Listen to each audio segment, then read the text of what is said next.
Yo, what's up guys, Sam here. So I want to show you some really cool iPhone hidden features and changes that you probably don't know about. I bet there's at least one thing on this list that you have never seen before. I beta tested this with like 2 of my friends, so if you're excited for this video, hidden features and changes on every iPhone, drop a like down below to seriously help me out and hit subscribe so you stay up to date. Let's go ahead and get started with number 1. First up, if you're ever being followed or you're in a situation where you don't want someone to make you scan your face or scan your fingerprint into your phone, Apple actually has a built-in feature under emergency SOS where if you have call with side button on but turn auto call off, if you tap the side button 5 times in quick succession, just like this, you'll notice that Face ID is no longer enabled. In fact, the only way to get back into that phone is with a person's passcode. So if you were being chased or followed, you could do that, and then the only way someone could get into your phone was by somehow figuring out your passcode and not using your fingerprint or your face. Speaking about Face ID specifically, if you have one of the newer iPhones, there is actually a way to add 2 people's faces to your phone. Apple added the ability to introduce a second face. You'll notice that if you are in the Face ID and passcode preferences,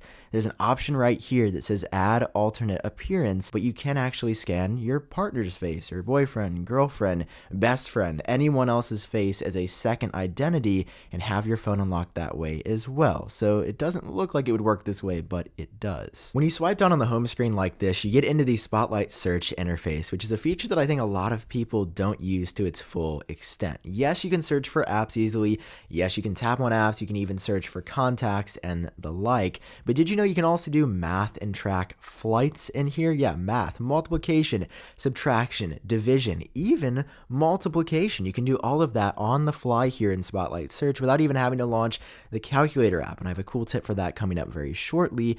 But in addition to that, you can also track flights. So if you have a flight number, a lot of people think you have to go to Google or go to that flight's website like AmericanAirlines.com to track it.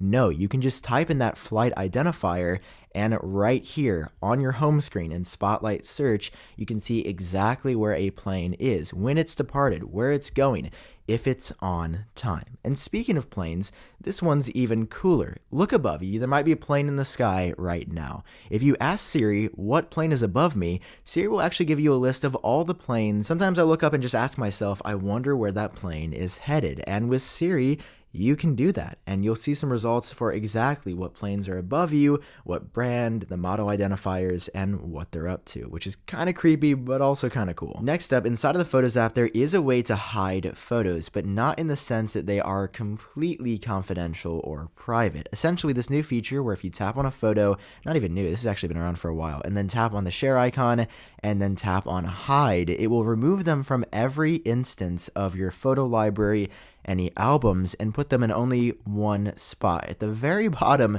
of the albums page, if you scroll all the way down here, there is an album titled Hidden. I think it's right above recently deleted. It will put that photo in there, and while it is hidden from the rest of your library, if it was a sensitive photo of some sort, if you know what I'm saying, someone could actually go into your phone and then tap on your hidden album with no further authentication if your phone was already unlocked and see what's there. But if you simply want to have something a bit more low-key but still inside of your Photos app, well, put it in the hidden album and it will reside there but nowhere else. Next up is a feature first introduced with the iPhone 6 called Reachability that allows you to easily access parts of your screen that are hard to reach when you're holding your phone with one hand. On older iPhones, you enable it by double tapping on the Touch ID sensor. On newer iPhones, just slide down on like the bottom edge of your screen. You enable it in accessibility settings, and here you can see it literally just moves the top portion of the screen closer to the middle of your display so that you can reach icons, reach Control Center, reach Notification Center without having to stretch a bunch. Furthermore, Apple also has a feature similar to this for your keyboard. If you tap and hold on your globe or emoji icon, you may have never noticed this before, but there are like arrow left and arrow right keyboard icons, and when you use either of those, it shrinks down the keyboard to like an iPhone 4S or iPhone 5S size where it's super easy to reach everything, but the keyboard is relatively tiny. So again, if you do have smaller hands or you can't easily reach certain parts of your keyboard, you can do that with one hand now. And then again, when you're done, tap on this arrow or go back to that globe icon to revert it to its normal state. On top of that, if you have iOS 13 installed, you have a swipe keyboard. So you can now swipe to type like Android devices have had pretty much forever. I think Apple made a pretty big deal about this one, so it's not super hidden, but pretty handy if you ever don't feel like typing, or again, you might be using one hand instead of two. On the keyboard, if you don't use this regularly already, it is so handy. You can tap and hold on the space bar on any iPhone or any iPad and drag the cursor around using the keyboard as a trackpad or a mouse pad of sorts. It's really handy. It allows you to navigate text so easily, and sometimes it's better than like picking up the cursor and using that magnifying glass to drag it somewhere else. Scrolling on the iPhone has always been really great because in pretty much any scroll UI, you can tap on the top of the screen to go all the way back up to the top instantaneously. But what if you want to go to the bottom really quickly? Well, you could do this where you just keep swiping and swiping and swiping really aggressively, or if you have iOS 13 installed, you could tap and hold on the scroll bar itself and actually navigate the device that way. This is pretty cool. It feels like more of a pro feature, but you would never know it unless you accidentally tapped and held on the scroll bar itself, and then you can go up and down super quickly. If you've ever heard a certain verse to a song where it wasn't the actual chorus, so you didn't know what the title was, but you wanted to figure out what song it was, you could type in those exact song lyrics that you do know inside of the music app. And even if nothing like quick suggest or quick search pops up, go ahead and just manually hit search and Apple will find the lyrics that you are referencing. It's worked really well from what I've experienced. There's been pretty much no circumstance where the lyrics that I typed in didn't come up with at least some songs similar to it. So next time you can't figure out what the name of a song was, but like that one verse is stuck in your head, just type it in and you'll be able to figure it out right inside of the music app. Whenever you're installing a bunch of apps at once, let's say when you get a new phone or you just are on like a binge for downloading new games, you might be in a situation where you want one thing to download before everything else. And by tapping and holding or hard pressing if you have a device with 3D Touch on that icon that you want to download first,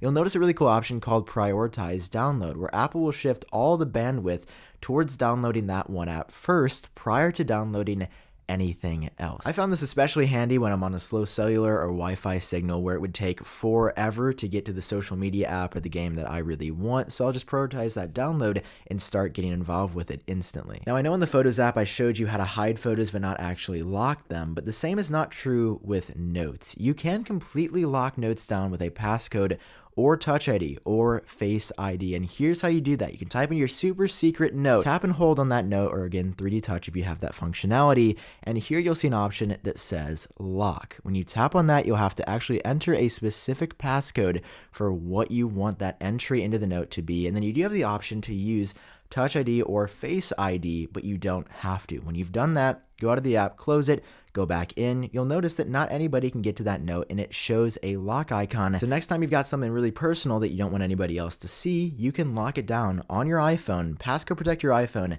and passcode protect that note too. If you're updated to iOS 13, you can jump over to Control Center and actually change your Wi-Fi or Bluetooth connectivity on the fly. You don't have to go to settings any longer. Just tap and hold here, or again, 3D Touch as well works, and then tap and hold here again, and you'll notice that you can change Wi-Fi networks on the fly, or same for Bluetooth. If you want to connect to a Bluetooth device and it's not automatically connected, you can do it from Control Center. You don't have to stop what you're doing completely, jump into the settings app and deal with it there. You can do everything now from Control Center. If you have a lot of notifications built up inside a notification center, you can delete each of them sorted by day or category by clicking on the X and doing that multiple times, or you can just long press on the X here and clear all of your notifications. You get this cool UI where everything else blurs out and it just says clear all notifications. And as you would suspect, when you tap on that option, whoa guys, look at that. It actually clears out all of your notifications. It is important to note though, there is no going back. So if there's one notification that you really wanted, it's going to clear pretty much everything but like a reminder or timer out. Inside of the calculator app, this one is so handy. If you ever have some numbers to enter, which is generally what you do here, and you press the wrong one, you don't have to AC or C it to clear everything out.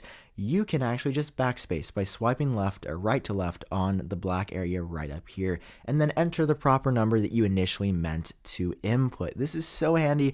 I use this all the time because we're humans, we're a bit clumsy, and now you can do all the right calculations all the time. Command Z, or the undo action on a computer, is probably the function that I use the most over anything else, but your iPhone actually has that as well, and so does your iPad.